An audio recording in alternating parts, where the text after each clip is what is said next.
övladımızda özgüvənsizlik artıq varsa, onu necə aradan qaldırmaq ola bilər? Öncə baxmaq lazımdır uşağımızın özgüvəninin yaranması üçün şərait yaratmışıqmı? Təzəlikcə belə bir story paylaşmışdım. Aşırı qoruyucu analarmı, yoxsa aşırı vecsiz analarmı? Hər kəs aşırı qoruyucu ananı seçmişdi, daha yaxşıdır deyə. Normalda aşırı qoruyucu analar özgüvənsiz bir övlada gətirib çıxardırlar. Aşırı vecsiz olanda uşaq müəyyən qədər özgüvənini formalaşdıra bilir, çarəsizlikdən doğan bəzi bacarıqları formalaşdıra bilir özündə. Amma aşırı dərəcədə qoruyucu bir valideyn isə ümumiyyətlə uşağımızın özgüvəninin heç cücərməsinə belə icazə verməmişikdir. Bütün suallara övladımızın yerinə cavab veririksə, yəni bütün olacaq hadisələri onun yerinə atlayırıqsa və kontrol altında saxlayırsa daimi olaraq, ay birdən yıxılar, ay birdən nəsə bir şeylər olar və s. Daim övladımızı olacaq hadisələrə qarşı bir qorumacı rəftarımız varsa, təbii ki, övladımızın özgüvəni formalaşmır. Birinci bu rəftarı yığışdırmaq lazımdır. İkinci baxmaq lazımdır övladımıza həqiqətən inanırıqmı? Çünki çox vaxt bunu eşidirəm, valideyn gəlir ki, mənim uşaqlarımda həvəs yoxdur. Mənim uşaqlarım bunu bacaran deyil. Yəni mənim uşaqlarımdan bunu gözləməyin. Baxıram ki, uşaq özünə güvənsizliyi əslində ananın ona güvənsizliyidir. Deyəcəklər ki, mən ona övladımıza axı ötürmürəm, amma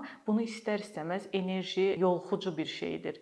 Hisslər yoluxucudur. Necə ona enerji ötürürsənsə, necə düşünürsənsə, bunu avtomatik olaraq uşağın öz üzərinə götürür. Bunu onun yanında deməsən də olar, bunu onun yanında danışmasan da olar, amma bu onu hiss elətdirirsən ki, mən bunun alına bilməz, məndə bu bacara bilməz. Mən həmişə valideynlərimə bunu misal çəkirəm. Mənim anam çox vaxt deyirdi ki, səndə nələrsə alınacaq, sən bacaracaqsan, sən böyüyəndə filan kəs olacaqsan. Mən əslində bilmirdim yolum necə olacaq, hansı yollardan keçəcəm, amma məndə alınacaq deyə bir düşüncə var idi. Məndə alınacaq, mən bacaracağam. Yəni bunu birinci olaraq ananın sənə inandığı nöqtədən başlayır özgüvənin formalaşması.